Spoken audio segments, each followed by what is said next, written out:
মাছে ভাতে বাঙালির একটা জনপ্রিয় পদ হলো সর্ষে বোয়াল।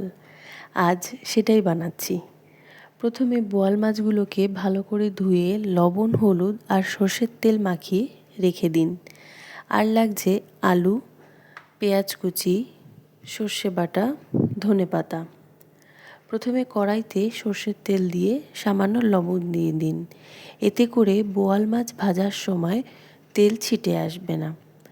বোয়াল মাছের টুকরোগুলোকে ভালো করে ভেজে নিয়ে তুলে নিন। বেশি কড়া করে ভাজবেন না।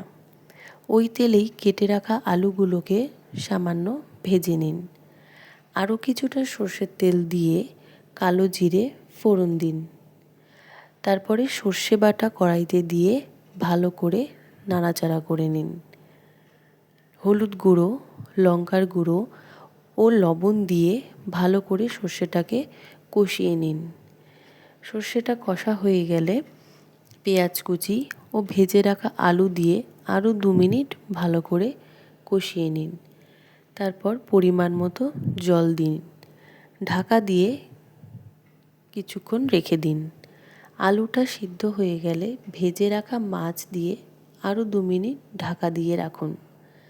তারপরে উপর থেকে ধনেপাতা কুচি আর লঙ্কা দিয়ে নামিয়ে নিন।